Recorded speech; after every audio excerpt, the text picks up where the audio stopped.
Hello everybody.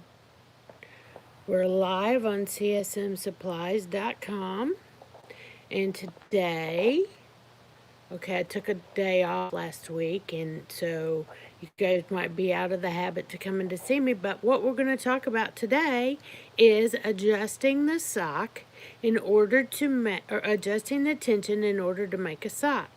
Now, I'm lucky, hi Wyatt. I'm lucky because I have this whole cone of yarn. This is Active Etna, Capri. This is Capri, which you can buy on my site. Hey, Connie. And so when I adjust my tension, I'll have the tension adjusted for this whole cone of yarn. But you can see I have other cones of yarn ready to go. Yeah, that's my mess. So my tension will be pretty much adjusted for all those different cones of yarn. Hi, Jennifer. Hi, Wilma. So I'm going to go ahead and I'm going to clip my phone in and we're going to get started. So it takes me just a second here. Sorry if I'm making your stomach hurt with jostling around. Okay, that's not going to work. We've got a new view today. And that is the bird's eye view. Maybe. If I can get it to hold up. No, it's gonna fall. Let's go like this. Whoa, I know y'all don't feel good now. Sorry about that. Okay, let's try again.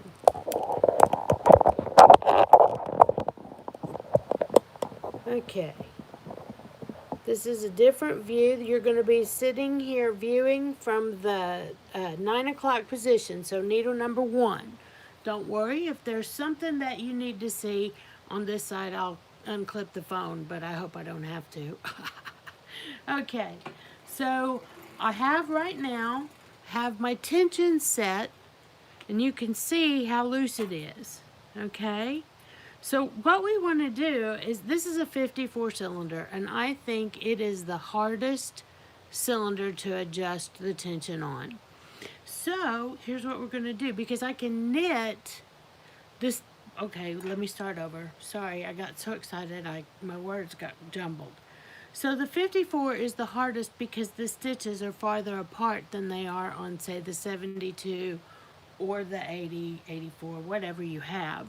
Okay, or the 60 even. So I have my tension where I showed you guys, it's pretty darn loose. And you know, the tension, the length of the stitch is from the bottom of the spring to the top of the V-cam. Okay, and if you have a closed cam machine, it's the same thing. So what I want to do is I want to start bringing this up. And I'm going to bring it up 3 notches, and I'm going to crank around. Now you can see that it has changed the size of the stitch because these stitches are smaller than these stitches down here. Okay? But now, did you see right here, we just had a little mishap where this one didn't want to knit. Okay, let's bring it up one more time. I'm going to bring it up 2 more clicks, and we're going to see what we get. Now, you can see these stitches are starting to ride up. And those stitches did not knit. Now, what I want to show you, because I think this is a common problem that people have on some machines, they think that they are loosening their tension when in fact they're tightening it. Look at that. Do you see these stitches? I know y'all have seen these kinds of loops on your socks before. Okay, this means we have now adjusted our tension to tight. We could pull down harder and make all those stitches knit. That's going to be a struggle for the whole entire time we make this sock. So we don't like this tension at all, okay? We don't want to have to struggle. So with my tension right here, or with my V-cam right here, I'm going to show you. Whoops, that's going up. See where I thought I was going down when actually I was raising that V-cam. So I've got to go back down 2, and let's go down 2 more. And we'll see. We've got to recover from that too tight tension before we can judge it. And I'm pulling down, I'm giving extra pull down on this machine. And let's get a row of good stitches, which I can't even get a row of good stitches. Hang on, let me come up just a little bit. If I can't get a row of good stitches while I am pulling down on the knitting, then I'm not gonna be able to make a sock with that tension. It's gonna have to be looser. So if I don't pull down, you can see what's happening, and I have enough weight. Okay, so our tension is still too tight. See these loops that are forming? Oy, oy, oy, that's a bad news bears right there. And it's gonna make it hard to knit around.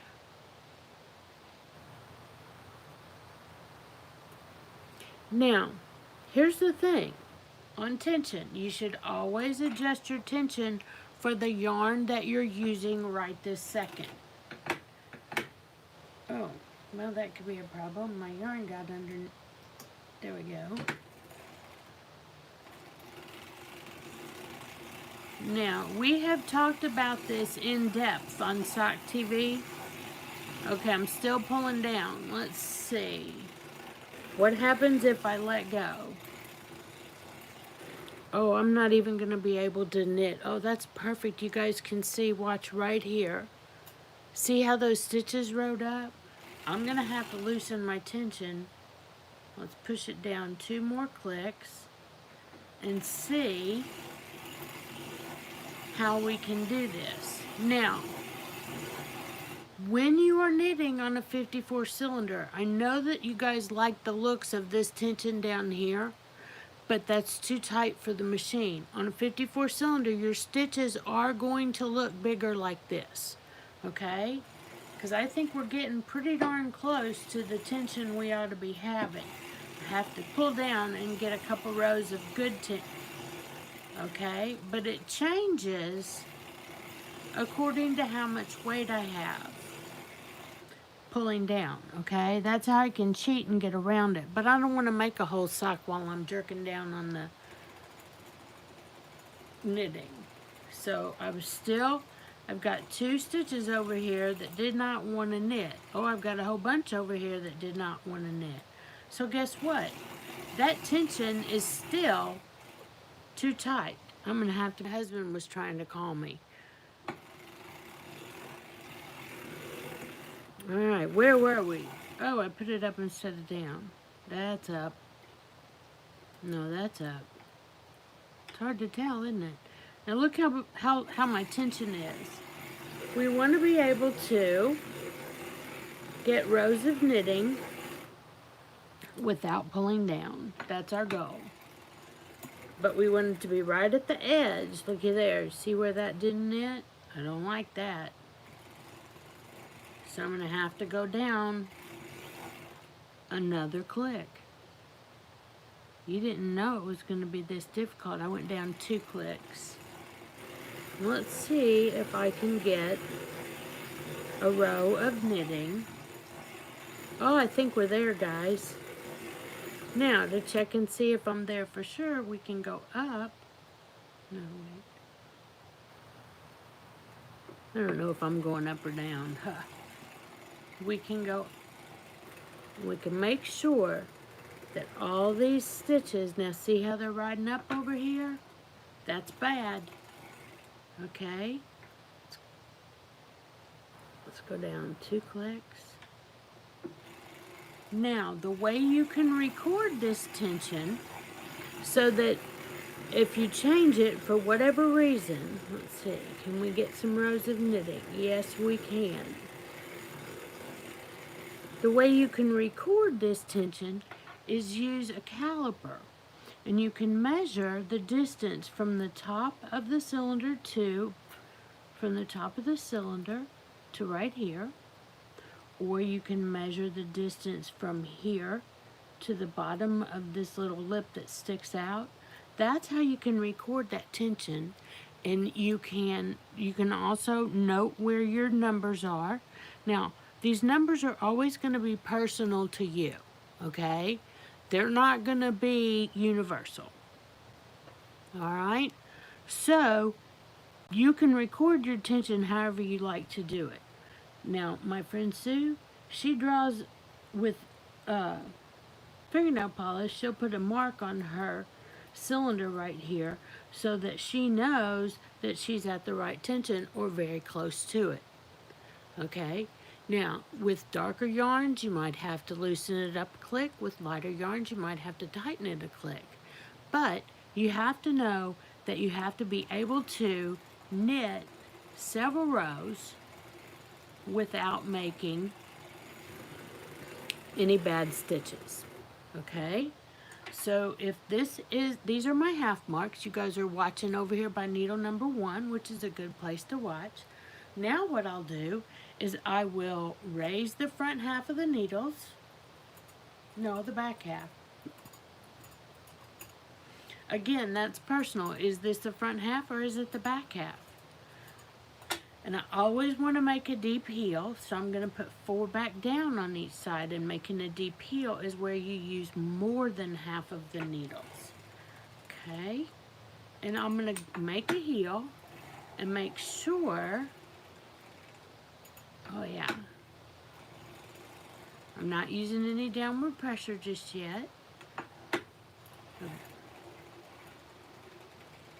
See, this is a good tension because we're able to go back and forth. Now, on this particular machine, the heel spring does not work. I've got to put in some downward pressure. So you'll notice that I am hand tensioning this yarn. Looky there, those two did not knit. But remember, this is a practice heel. And we're going to make a practice foot and a practice toe. Then we're going to try it on and we're going to gauge it for our foot size. Okay? Let's see. I'm not doing a very good job installing my heel forks today. I have 4 heel forks and I only want to put them underneath working needles. Okay? I don't want to put them over here. I just want to put them under the needles that are down here in work. Now, let's scoot up and get serious about this. Okay, remember I'm hand tensioning.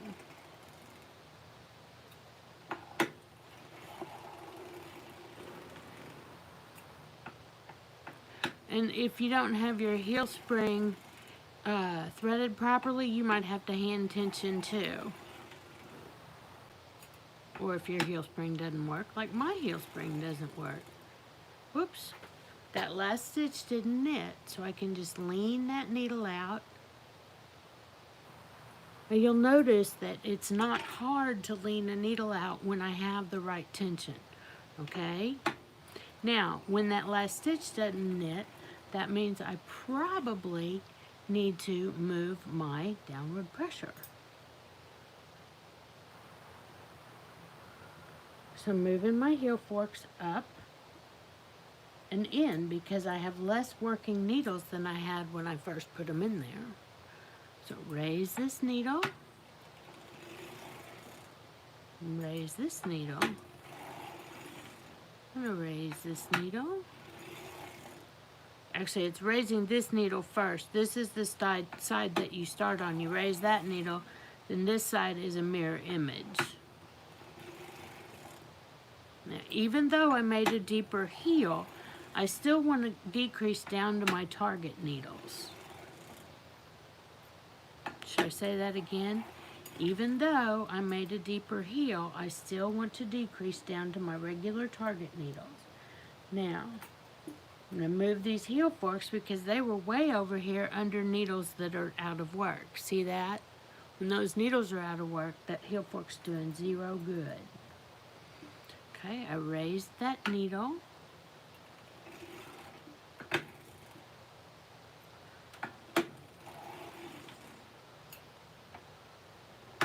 Let's see. Now, 1, 2, 3, 4, 5, 6, 7. So this is the 7th needle on this side. Raise needle 8. raise needle 8, raise needle 9, raise needle 9 and knit the row.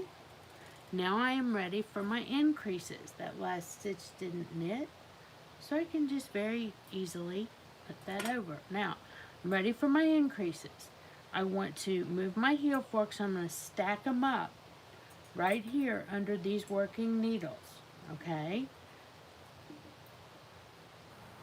I'm going to stack them up right here under just these needles, and I'm going to start my increase. So I'm going to lower these 2 needles, okay? Now, I can do a figure 8 wrap right there. Make sure that yarn, whoops. Make sure that yarn is going to knit. Now, when you drop stitches, when you're learning how to make heels and toes, it's because your downward pressure is not in the right spot. Okay? So I'm going to lower 8 and 9. The reason I lowered 2 needles on this first row is because, get a good, is to make the heel, the ankle of the heel just a little rounder. Okay? Go easy right there. Okay, now I'm only going to lower 1 needle at a time. Now that last one didn't knit. I don't need to worry about it because it's really just a practice. Okay, I'm going to just lower 1 needle at a time from here on out.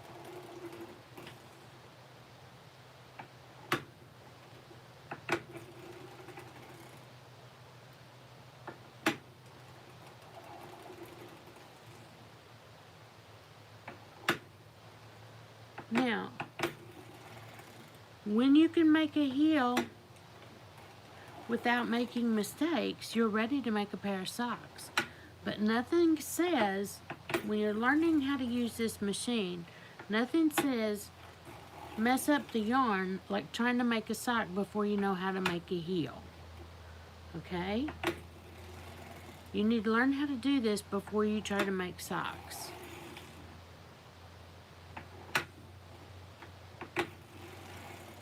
Let me just say that again. You need to learn how to make heels before you make socks.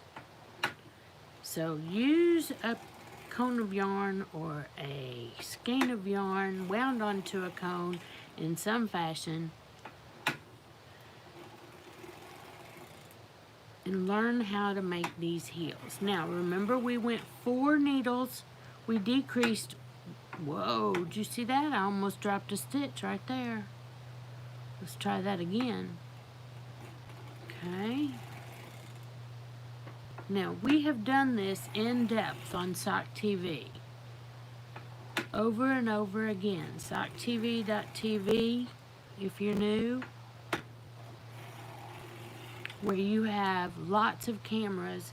Okay, now, I've got 2 needles left to decrease and 1 needle left to decrease on the right side, 2 needles on the left side.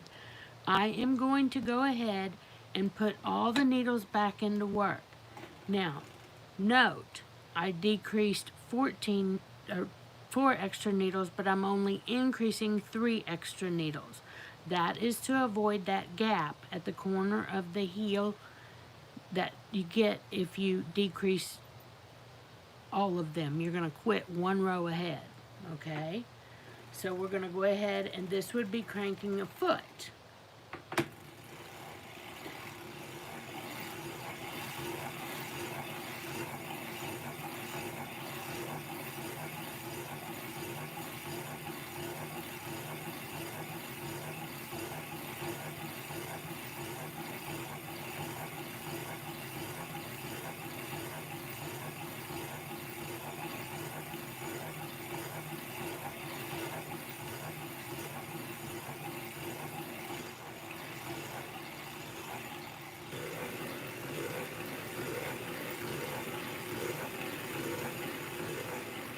Now, I went 50 rows.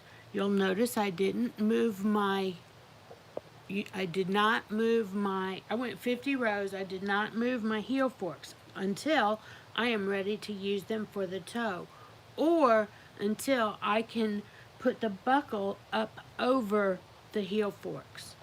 Okay, I'm gonna plug my phone in real quick here. I hope you guys are learning something. I always do.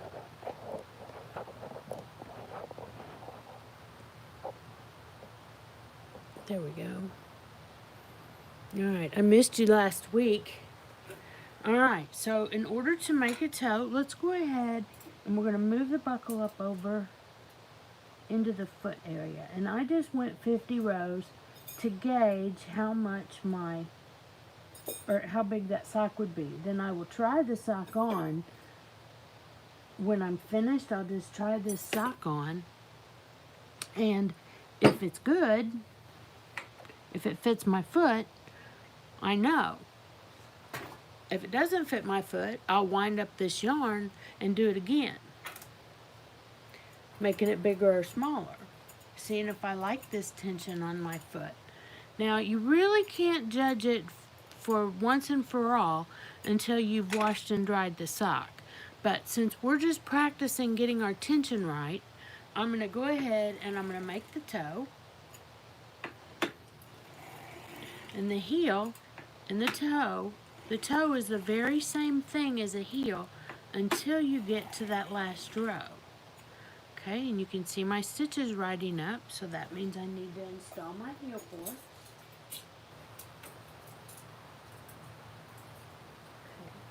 I have 4 heel forks, so I can put them in a little higher.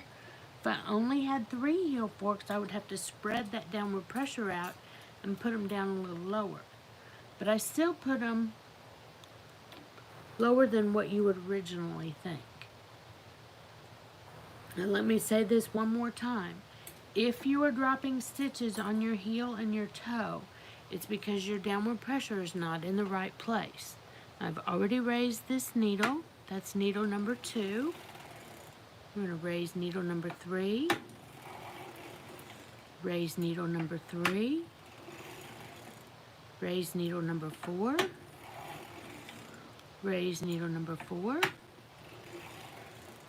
Raise needle number 5. Needle number 5. Raise needle number 6. Raise needle number 6. Raise needle number 7. Whoops, it didn't knit on these last two stitches over here. So I can easily just lift that stitch over the yarn. Okay, and that tells me, girl, you need to move those heel forks.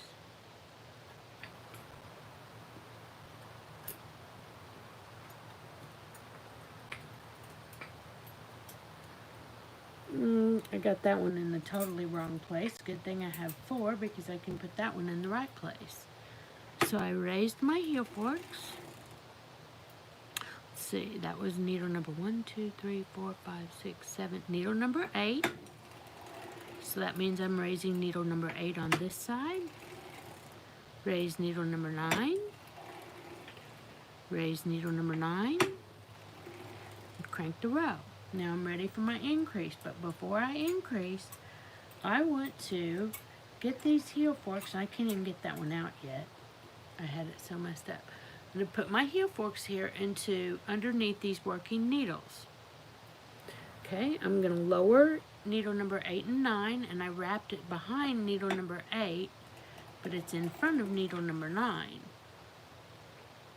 Same thing on this side. Anything I do on this side is a mirror image. And the heel and the toe are the very same until you get to the last row.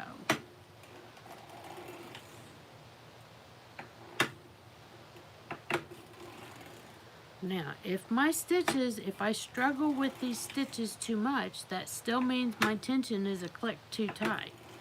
And I think we've got it right at the edge. We want it to be as close to the edge as we can get it without it messing up.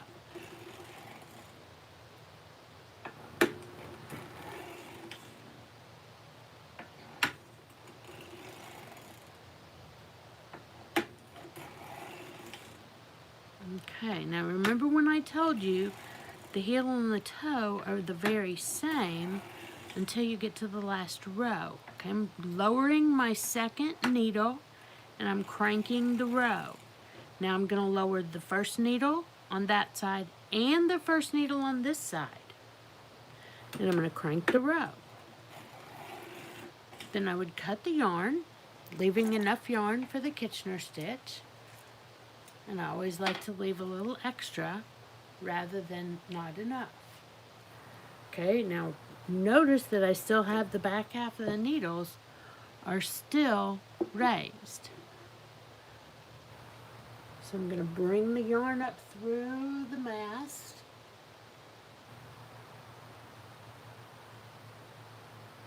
Through the yarn guide.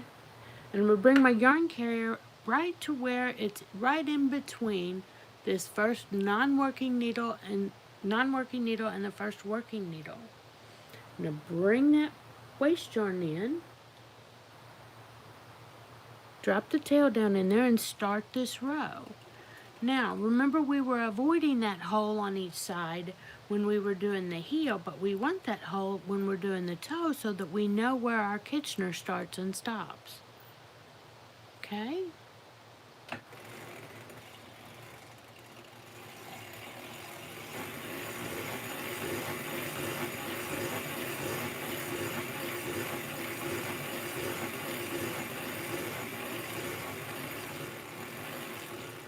I like to put enough rows so I don't run my stitches when I'm going to do my Kitchener. So I cut the yarn. I'm holding the whole project, including the weights, like a chicken by its neck, and I'm going to take that bad boy off the machine.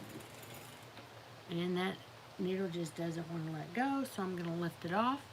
And there you have your practice sock at the right tension for this yarn, for this cylinder.